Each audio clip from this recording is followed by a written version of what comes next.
UFC President Dana White, he means it whenever he defends free speech. It's coming up on Hot Mic with Honey Withrow. Entitlement culture in college sports, we'll also discuss. Plus, Cam Newton, he would choose an MVP over winning a Super Bowl. We are out of the gates and ready to go. It's Hot Mic with Honey Withrow. While you're here, we hope you'll hit that like button. We hope you'll join the comments, and of course, please subscribe.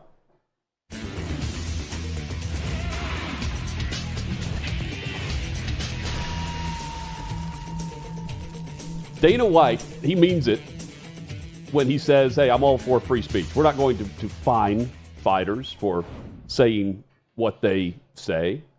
And it's very difficult in many cases to say what you mean and mean what you say and back it up, because there are going to be points where you don't agree with what is said.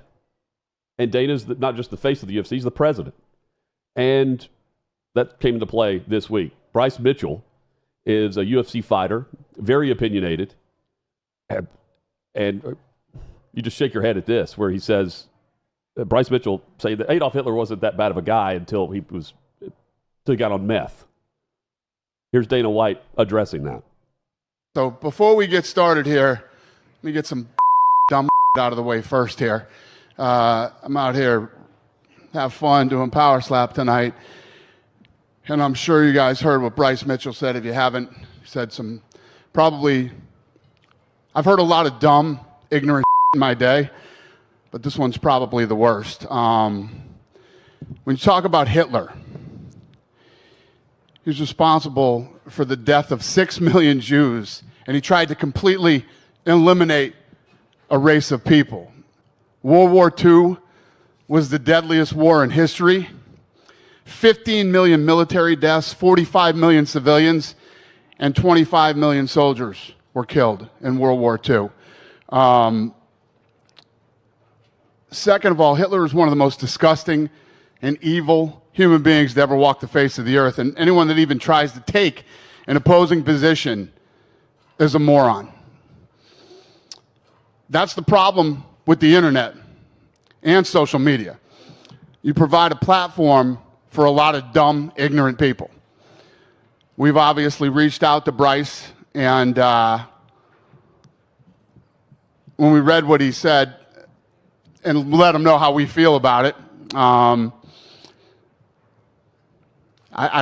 we're beyond disgusted. So, for those of you that don't know what's going on, good, you're lucky. For those of you that do, that's what I have to say about it. Who's got the first question? Hey, Dana. Hey. It's obviously not a fun topic to talk about, the Bryce stuff. I think that's a great statement that you just gave. Does Bryce Mitchell face a punishment from the UFC for saying what That's what everybody wants to hear about punishments. Free speech. I don't have to love it. You don't have to love it. You know. I agree with that, the free speech sentiment. Is there a concern, though, right, if he goes out and wins a fight and gets a mic? Well, that's the beautiful thing about this business. For all of you that hate Bryce Mitchell, you get to see him hopefully get his ass whooped on global television. I mean, what do you want me to say about it? You know where I am with free speech? We're disgusted by it. I think he's probably one of the dumbest, literally one of the dumbest human beings. Let's not forget that this is a guy who took a drill through his nutsack, then had to reverse it and put the drill back out of his. That's the level of stupid that we're talking about here. And I could probably go on for 10 minutes talking about how dumb Bryce Mitchell is. But guess what? Bryce Mitchell has a podcast.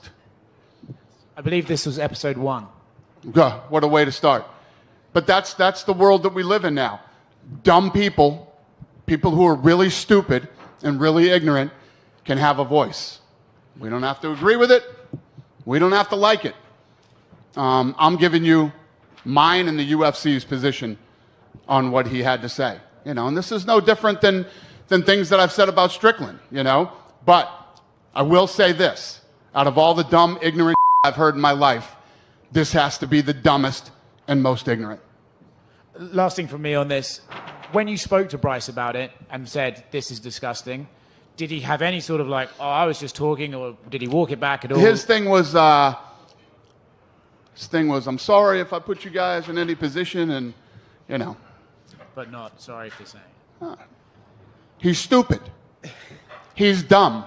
You can't fix dumb people. You know what I mean? When you have somebody that's really, really stupid, and that's what we're talking about here, what do you do? How do you talk sense to a dummy? You don't. But you can speak common sense to the rest. I mean, holy well cow. done, Dana White. And bravo. And who needs to find someone when you just eviscerate them the way he just did? What My he's goodness. doing. So, forget about fine. Just let Dana White make fun of dumb people next time someone says something stupid. Every sport should bring him in. And keep in mind, this is a fighter that they were promoting and backing for a while. This is a guy who, with the Reebok contract, they don't have that now, but the Reebok contract with the the fighting shorts, they had camo shorts made for this guy. He's out of Arkansas. Normally it's blue or red that you have to choose from, and that's it. And they had camo shorts made for him. They liked him. And then he, the stupid showed up. Dana, Chad, as he's Roger Goodell, right? He's Roger Goodell, except he's, best friends with the president of the United States. And he's extremely smart. He's a promoter, and you're able in the UFC to promote. It sounds awful. You can promote stupid stuff into, hey, come watch this guy get his ass kicked. You see what I'm saying? In the NFL, you're suspended for something like that for conduct detrimental to the league. And in this case, you have the president of the UFC saying free speech. It's been about things he said, things that Conor McGregor has said about opponents of his and the culture from where they come from. He just goes back to free speech. But whenever it's coming back on you and your brand, you have to be willing to stand up and back what you've said. He's willing to do that. But on top of it, he's doubling down. And he'll say it to their face, too, which is what he's done with Bryce Mitchell. Who knows what the guy says next? Some podcast of the WNBA will launch, and you mentioned Caitlin Clark. This guy sides with Hitler. And episode 1. Episode 1. Chad, how awesome is it to hear from Dana White, who's, again, he that was a quick statement. That's to respond, I'm saying. He wasn't asked the question immediately. He starts with slap fight by saying that and met it head on. Well, Hutton, there are times where I'll intentionally, especially when it comes to someone like Dana White, I'll intentionally not watch or listen to a clip we're going to play to open a show. Yeah. Just because I want my raw, unfiltered response to whatever's being said throughout, and I can kind of jot notes down as I hear it.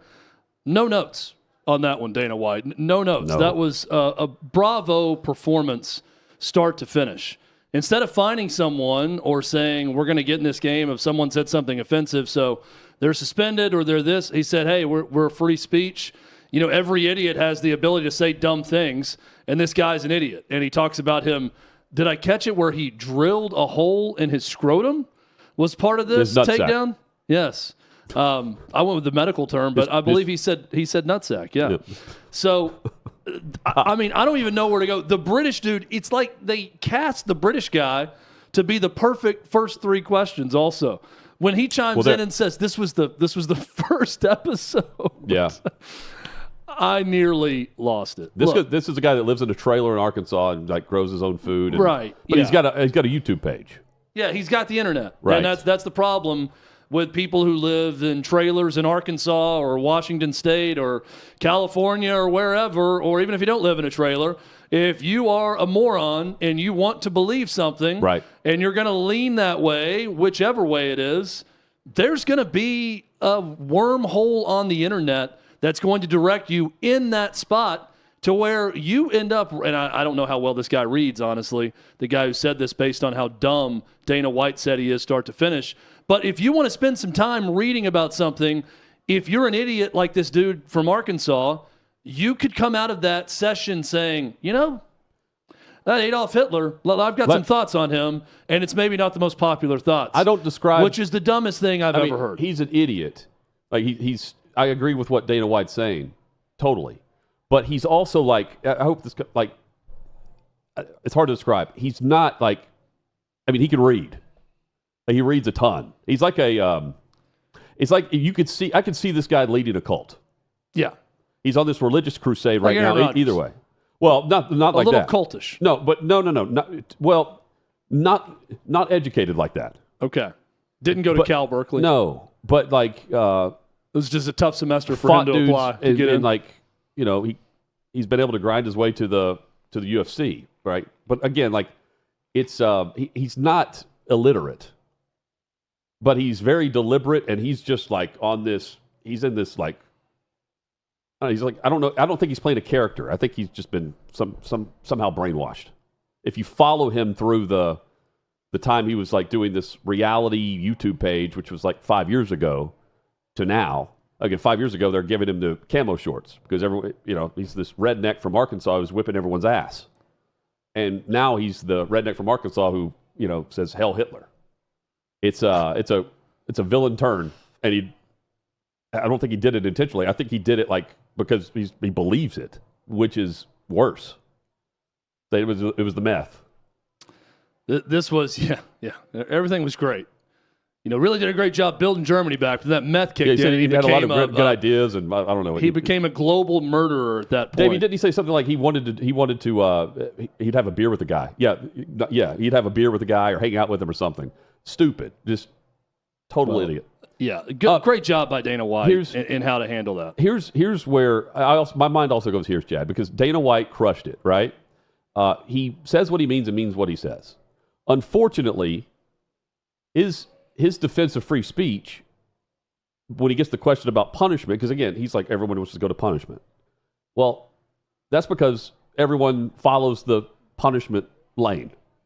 Free speech is promoted but not followed by others. In all of in the fear of the almighty YouTube, Google, and Alphabet, who they don't believe in the freedom of authentic discussion, even if it's bipartisan. In many cases, it's not, but you still, if you believe in free speech, you have to allow the other side to say what they say. Thankfully, you know, you have several hosts right now followed, you know, Clay's formula of DBAP. They believe in DBAP, which led to networks, you know, hiring for the algorithm. There's certain things you couldn't say on the networks. Unfortunately, you know, Clay and Dana don't control the algorithm.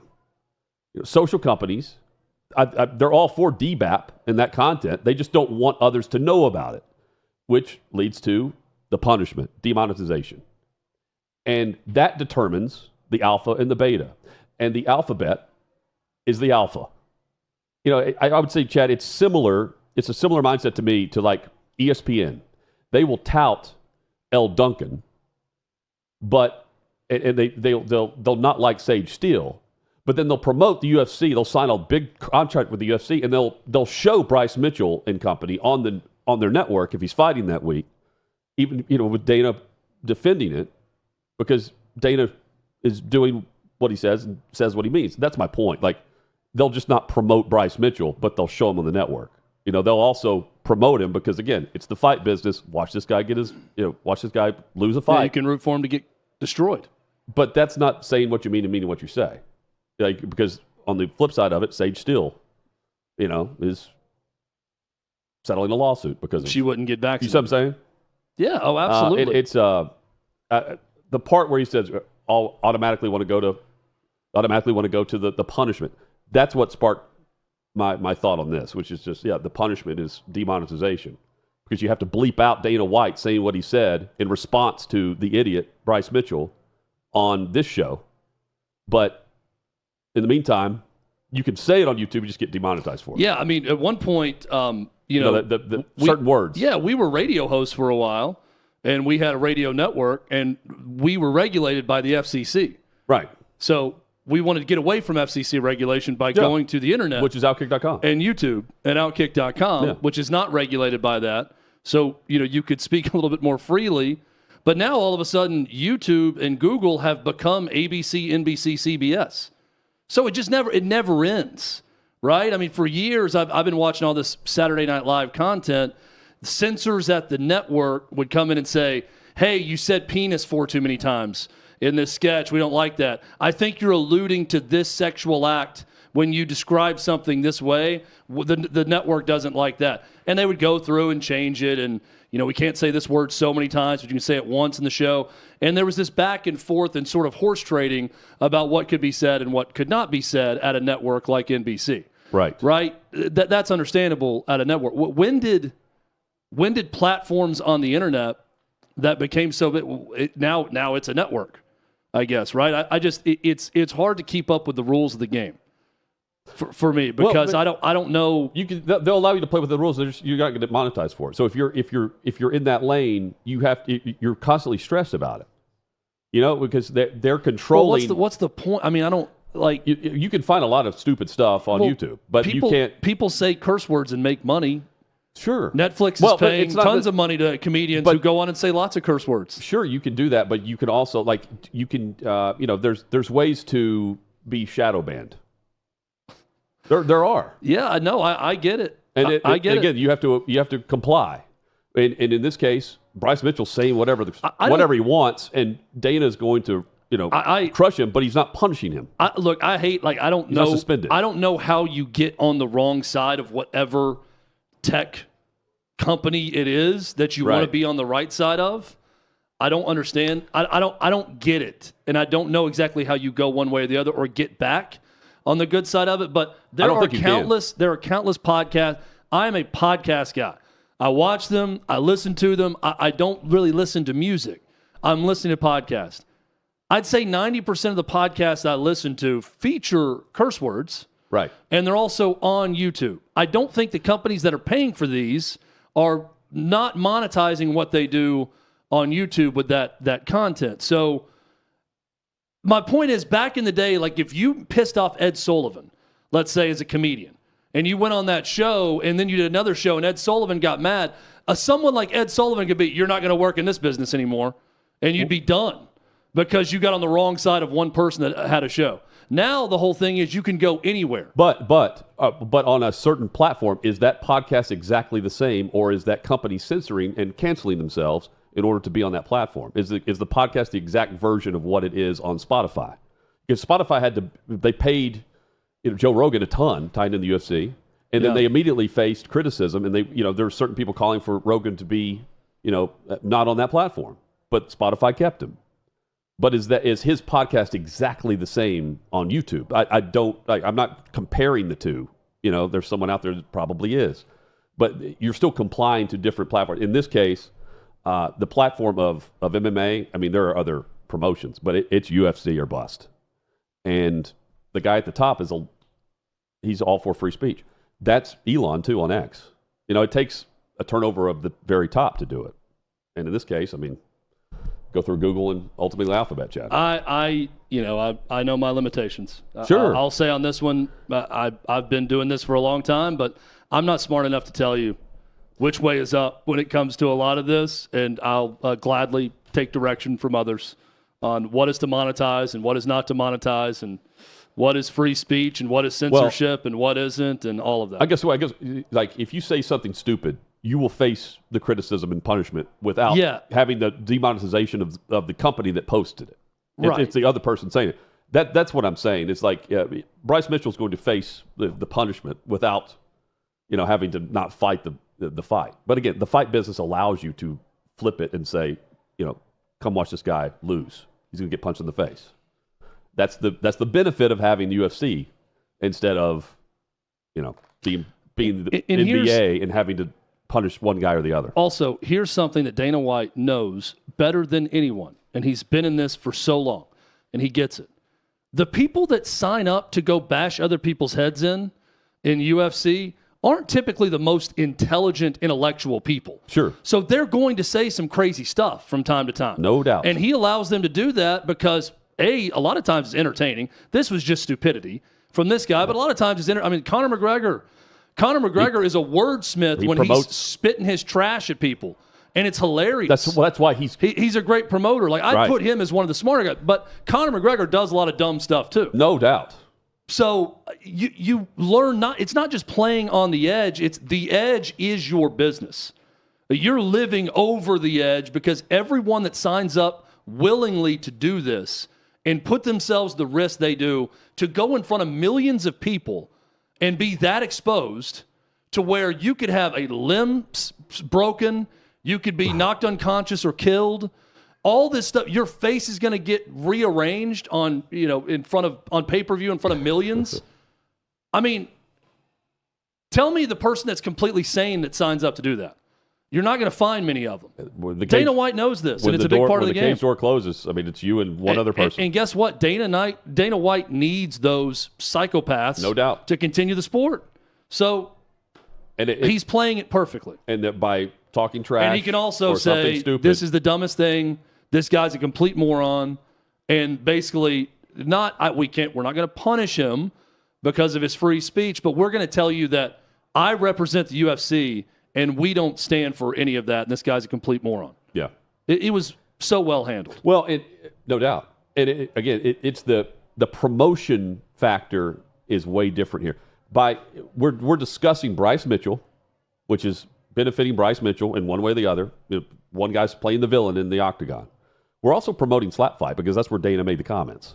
You see what I'm saying? Yeah. Like everything grows around the UFC as long as there's controversy. There's a spin around it, and you can work your way around it. But what there's not are repercussions where you're just not going to be a part of the promotion.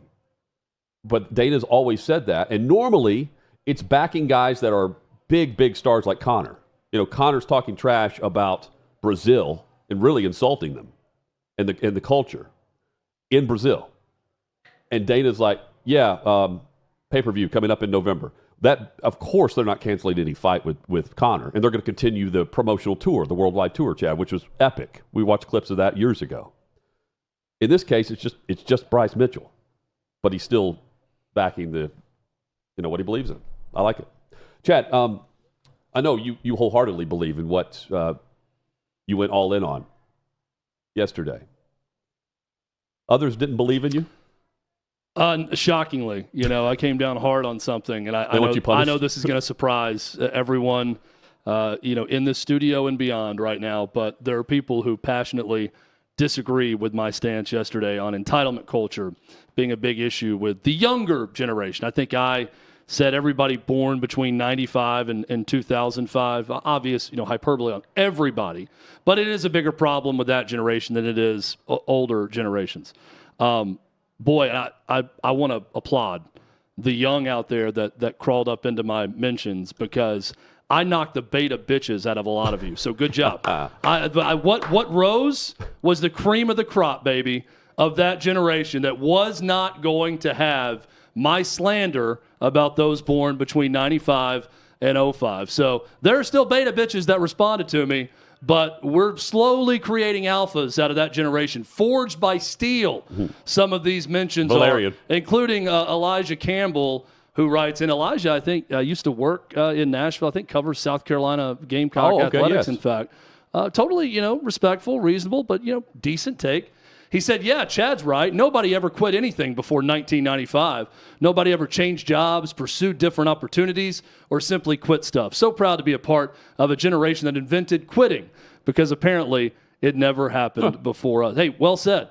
If you watch the video, I didn't just talk about quitting.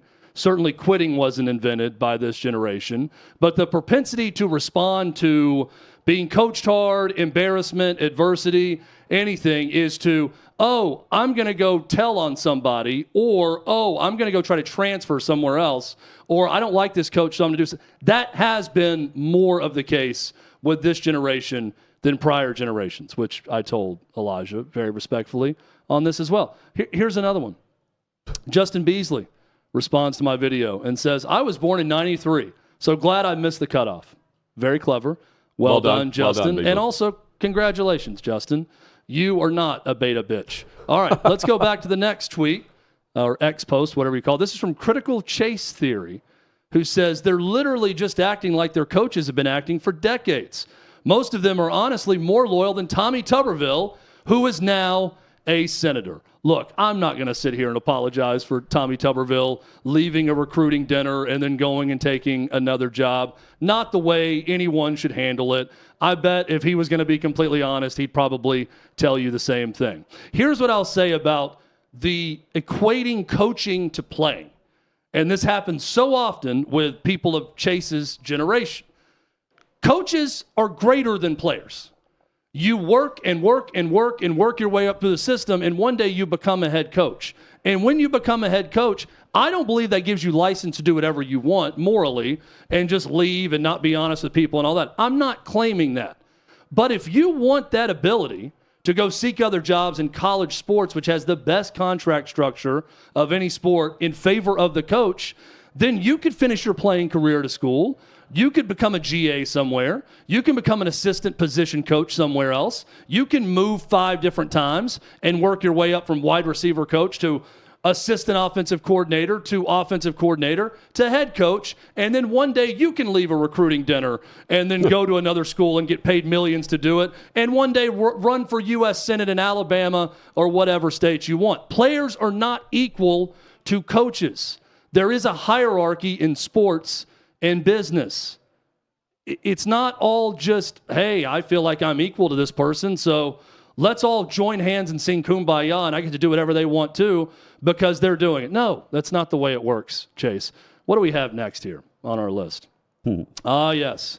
Someone writes in and says, I didn't realize that because I was born in 1996, I couldn't handle adversity. What a weird take. LOL. Back in my day. With, I think that's Dana Carvey maybe on Weekend Update. With the old man thing. This was the most predictable of responses. And funny from Christian. Do we have one more? Maybe even 2 more. DJ. Oh, this is, so. Mr. Diddy. DJ's one of the people, other people supported it, jumped in and got right on there. Not so proud that DJ had a hard time spelling 2 and 2 with 2 O's. He did the misspelling on that. I'm going to say it's autocorrect because he agreed with me. But DJ says, no doubt there are kids quitting my son's high school team because the coach is, quote, too hard, needed a second O there. A lot of kids today are going to have a rude awakening as they get older. I agree with you, DJ.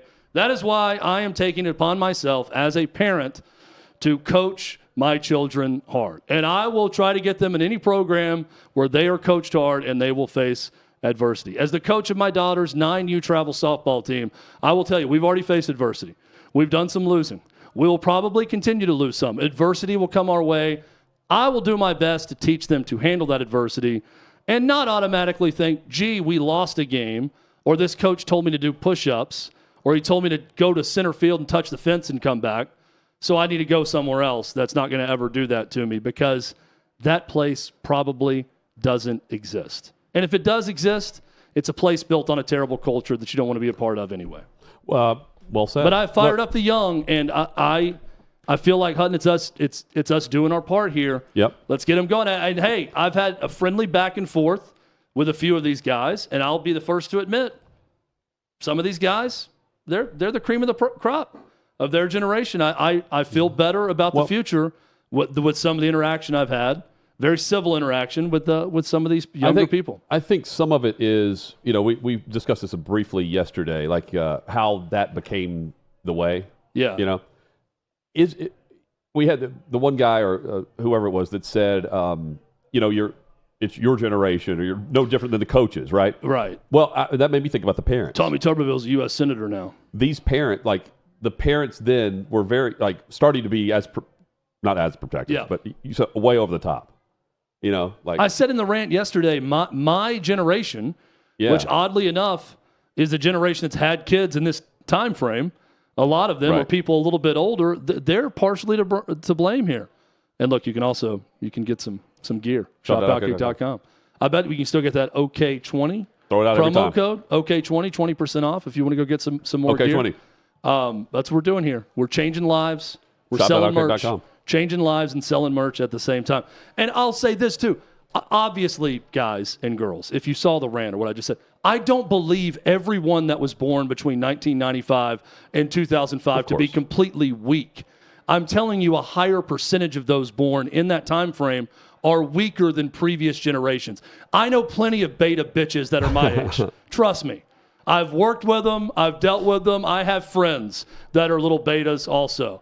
I'm telling you, I've been around more betas that are younger than betas that are my age. I've also been around great, hardworking, responsible, tough-minded people, especially in sports, that are younger. So, one of the guys on there sent me a photo of Juwan Jennings and said he was born in 1996 or whatever it was. Like, oh, this is an example of your weak-minded beta person you're talking about. Yeah. I said, you're pointing to the exception and not the rule.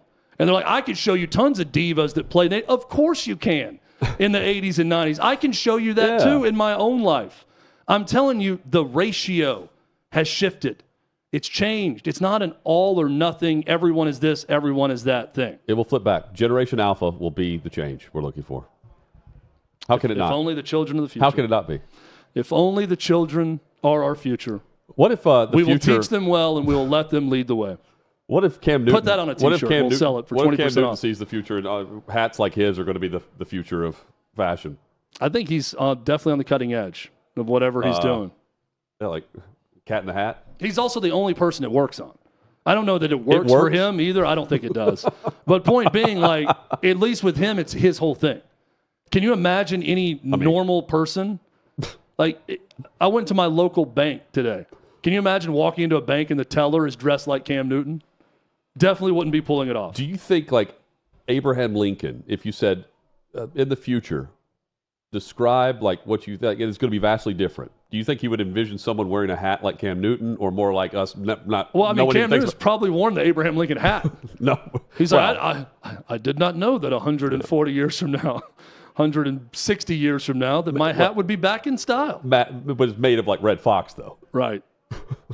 I'm not Daniel Day-Lewis, so I can't do an exact Abraham Lincoln impression. Sorry. That was my Abe Lincoln voice. This is the type of hat that in the 1800s they were like, you know what? This is the future. This is going to be crazy. Is that a tarantula on his head? They're going to have, what is this? What is this on top of the hat? Wearing a hat in the 40s, it's going to, you know what? They're going to have flying cars and they're going to wear hats like this. Oh, the early invention of the Panama hat with the tarantula on top. The other thing that Cam's very happy with his hats. He's also happy with his MVP award. He on First Take would rather have the MVP than the Super Bowl victory. We've got a former league MVP right here on the set right now in Cam. I ask you, Cam, if you could give back that league MVP for a Super Bowl championship, would you do it?